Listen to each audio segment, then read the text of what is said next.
I want to thank everybody for allowing me to be here. My wife, we were married in a Congregational church. So for my wife, this is sort of like returning to the scene of the crime. What a wonderful church you have. How nice and welcoming it is. This is a beautiful church, and everybody I've met here has been so nice. And it was good to see some old friends that we don't see each other so much anymore. You get around my age, you see everybody at funerals and visitations, so it's good to see somebody at a joyous moment as it is here. And I'm glad there are no sinners in the church, because sinner rows are completely empty here. So we know if you really need to hear something, you sit up front, so you're all in good shape. I always think, where do you begin talking to such a wonderful group as you? And I remember my speech teacher, Barb Heinrichs Winter, who always said, I said, where should I begin? She said, as close to the end as you could possibly get. So I try to do that, and I've told my wife when I get to the point she should do this, because wives are good at that. And I realize I should have been sitting up here next to Roger, but I'm so used to sitting next to my wife that I just kind of follow her wherever she goes and sit down next to her, because I figure that's a good place to be. Fred Rogers, Mr. Rogers, I love Mr. Rogers. Wasn't he a cool guy? There was something about him. I don't know if it was that cardigan sweater, tying his shoes, or what it was, but I loved Mr. Rogers. And he said, I believe that appreciation is a holy thing. That when we look for what's best in a person we happen to be with at the moment, we're doing what God does all the time. So in loving and appreciating our neighbor, we're participating in something sacred. And then he said, thanks for being my neighbor. I think nature is the same way. We appreciate everything out there because the world is filled with blessings. I was confirmed in Cross of Glory Lutheran Church in beautiful downtown Heartland, population 315, not the church, but the town, and 4 last names. It was a confirmation. Everybody came home. People came to church 3 times during the year, Easter, Christmas, and confirmation. And part of the reason you came for confirmation was so you could watch all those dolts coming behind you to see if they'd ever amount to anything. So they get all us kids up in front of this huge church. We'd never been in front of that many kids or people before. And we have to stand up there, and we had to memorize verses. Plus we had to answer all these questions. It was a lot of pressure because you had relatives out there making faces at you and all this sort of thing. So it was a lot of pressure. And every boy in my class memorized one Bible verse, and I bet you all know what it is. Jesus wept. Every boy. So my mom said, have you memorized your verse yet? I said, oh yeah, I got her down. And she said, can I hear it? I said, well, I want it to be a surprise. And she said, it's not Jesus wept, is it? How do moms know all that stuff? I don't know. They go to mom school and they learn all these things. It's amazing. So Jesus wept was out. All the rest could have Jesus wept, but not from the Batt household. Mom said, come up with another one. I went to Matthew 24:28. It says, wherever the corpse is, there the vultures will gather. Mom said, I like Jesus wept better than that one. Find something else. And I said, I went to Psalms 91:4. He shall cover thee with his feathers, and under his wings shalt thou trust. His truth shall be thy shield and buckler. I had no idea what buckler meant.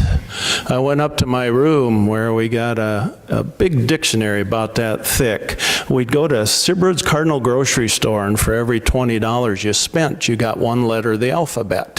Had a genuine imitation leather cover, and you slid them on these metal things, and we had 23 letters of the alphabet because they stopped it before we got the other 3, but it had B's. So I looked up buckler. It said a small round shield worn on the forearm or held by a short handle. I didn't know anybody that wore a shield on their forearm, so I thought, well, I better go to another one. I went to Song of Solomon. For lo, the winter is past, the rain is over and gone, the flowers appear on the earth, the time of the singing of birds is come, and the voice of the turtle is heard in our land. I thought I'd never heard a turtle. It was the voice of the turtle dove. Here it does, we hear the closest thing we hear is a Eurasian collared dove that has a little black like a ring around the collar. And all day long it does that, hoo-hoo, hoo-hoo, hoo-hoo, hoo-hoo. Anywhere there's an elevator, a grain elevator, you will hear one of these. That's what they wrote about. That didn't seem quite right either. I went with the one that I'd read earlier, Isaiah 40:31. But they that wait upon the Lord shall renew their strength. They shall mount up with wings as eagles. They shall run and not be weary, and they shall walk and not faint. I was confirmed, but so was every boy who got up and said, Jesus wept. Which is comforting for me for some reason.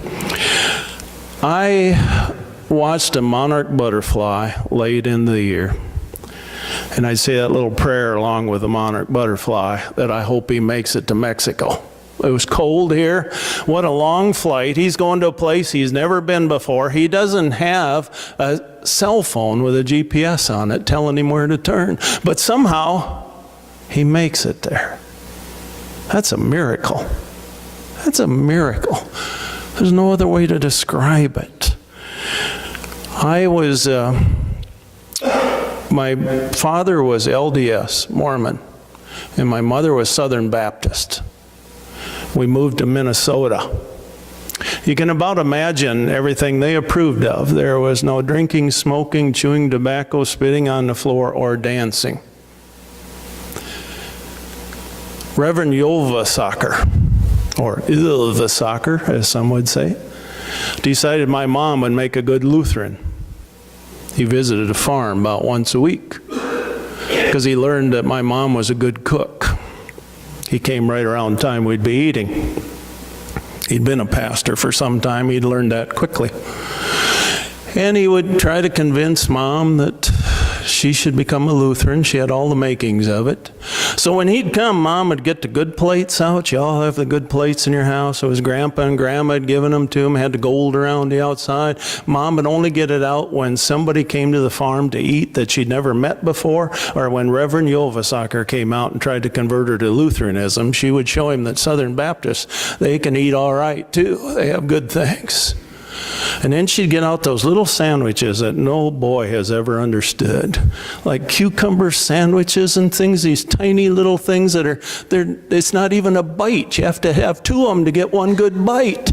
And she'd get those out and serve it to him. Well, I'd run out of the house because I thought there's no point for me being in there. I didn't have a choice in the matter really anyway, so I had no horse in the race. So I'd run around the farm because those were the days when you went outside. Mom would say, I don't know what you're going to do today, but I know where you're not going to do it. You're not going to do it in the house. Get outside. She didn't ask where I was going, who I'd be with. Was there a phone number she could reach me? She just said pretty much, get out of the house. At Grandma's, we could wrestle around, but if we got too rambunctious, she'd say, if you're going to fight, go outside. That was it. She didn't care what we did outside. We could fight all day, but we had to do it outside. I wanted lawn darts, but I had a mother who told me, no, you'll put an eye out. Grandma made us lawn darts out of corn cobs and things with a nail in and feathers. She didn't care if she had a bunch of one-eyed grandsons, as long as we did it outside. That was the whole thing at Grandma's house. Just go outside and do it. I don't want to know about it, she'd say. Well, I was down we live on Mule Lake, which is a dry lake where some mules drown. So some smart guy said, we should call this Mule Lake. That's how smart we are in Heartland Township. They could have named it Donkey Lake or something, but they went with mules for some reason. And I saw yellow-headed blackbirds. I don't know, my dad called them mustard heads. They have a yellow head, they're black, have white on the wings, and they're beautiful, but they're really bad singers like I am. But the good book says make a joyful noise. That's what I try to do. I try to make up for being a bad singer by being loud. You all know somebody like that. Probably somebody sitting by themselves, like the Badger fan, perhaps. You know, that's how... I think this is a real welcoming church in that you allow a Wisconsin Badger fan to be in here, because not all churches are that liberal. These birds were so beautiful. They're just, but their song was a not the most musical of songs. I saw these birds and I was excited whenever they showed up, so I ran back to the house just as fast as I could go, came in the house with that, as we do at that age, and I said, Mom, Mom, Mom, Mom, because I was one of those little boys that went, Mom, Mom, Mom, Mom. You see them in the store. You can go out to Hy-Vee or any of these, Walmart, and you'll hear a little boy like I was, Mom, Mom, Mom, Mom, Mom, and you're usually pointing at something, but you can't get the words other than Mom out, but you hope she'll understand that you want this, and then Mom would say, we'll see, which means it wasn't going to happen, but it kept hope alive. So I ran in the house, and there's Reverend Yovasaker eating one of those little cucumber sandwiches. And I said, Mom, the constipated blackbirds are back. Reverend Yovasaker spit that little sandwich out, and it went all the way across the dining room and hit the wall on the other side, which was a new family record for spitting food, for distance and accuracy, if that's what he was aiming for. That was a miracle. I'm a big believer in miracles. Every day that we get out of bed, that's a miracle. A pastor from Lafayette, Minnesota called me. I went over to Lafayette, Minnesota. Huge church, very tall. Wild turkeys were roosting on the roof. He said, I don't think that's good for the roof. How do I get them down there? I said, have you tried shining lights on them or anything? He said, yeah, they don't. I said, unless you can get up there and cover up that area, I don't know what you're going to do. He said, well, there must be something you can come up with. And I said, well, you could baptize them and confirm them, and you'd probably only see them at Christmas. He didn't consider that a miracle at all. So there are so many miracles out there each and every day. I should thank you for one other thing before I forget. My mom always said we can never thank anybody too much. I want to thank you all for being the kind of people you are. Every day when I get up, I look at the news and I thank God that I'm here with you. This is a wonderful place to live. And sometimes the things we take for granted are the best things on earth. And we're good at taking things for granted. But I want to thank you for being lutefisk free. You guys, it's not part of your religion to have to eat lutefisk. We lose a lot of Lutherans that way. They go through it one time and say, I don't believe I'm going to do that again. There must be another church nearby. Lutefisk, I want to tell you one thing. How many have ever eaten lutefisk? Oh, it's good to learn how to suffer, isn't it? Because you appreciate other things. I have eaten lutefisk, and for the rest of you that have not, you should, because maybe there'll be a shortage and I won't get any, which would be all right. I can tell you can tell who's eating lutefisk. Like First Lutheran Church in Blooming Prairie serves 2,500 meals in one day. They have 8 seatings of lutefisk, $16 a pop, and a lot of work to prepare it. You can tell who's eating lutefisk by what they put on it. If they cover it with butter, that's Norwegians there. I'm Norwegian by marriage. I understand that. You put butter on everything. Because when you go to First Lutheran in Blooming Prairie, guys come out that they have their lutefisk eating sweatshirt on. They wear it every year because the stains are so in there they can't get it out. So they come, the butter's running down their chin and joining the other stains on the sweatshirt and say, this was the best year ever. This was the best. I might come back later today after my nap and have another one. If they put cream on it, Those are Swedes. Those are my people. We don't want to be there, but if we have to be there, we're going to put cream on it. And if they cover it with sand, then that's a cat. Thank you. It's a literate group, so I appreciate that. We, again, are so lucky, and I hope that as you go outside, you will look at things. Look up, look down, look around. Dandelions are blooming. They're beautiful. If they didn't grow so easily, we'd all have them planted in our garden and be bragging about the beautiful dandelions we grew this year. Best crop ever. Best crop ever. We can look at crows, and I know a lot of people don't like crows, but they're wonderful family birds. The babies from last year help raise the babies from this year. If one of the crows is dying, one of the family stays with it until it shuffles off this mortal coil. They have all those things that we admire in us, that we admire in humans. Crows have it. There are so many wonderful things that we can just look up at and rejoice in. And I hope each time you do that, you'll just say, thank you, God, for this. Thank you for this. Thank you for allowing me to see this. Thank you for bringing it to my attention. Thank you for creating it. I want to finish with one little thing. My wife and I were married by Reverend Fick. I don't know if some of you might even have known him from New Richland. He was a wonderful guy. We went there for that premarital counseling. You all remember that? When you go in there, I was just so happy I found somebody to marry me that I probably, all I heard was, blah, blah, blah, blah, blah. You know how men can be sometimes. And he was going on talking about how he got married and the things that we should do. And I wasn't listening as well as I should, but I listened to some of the things. I know he didn't cover thermostat control, which every marital counseling, premarital, should cover thermostat control. Because one will turn it up all the way and the other one will turn it down all the way. So it's whoever can stay up the latest wins, because then you go to bed.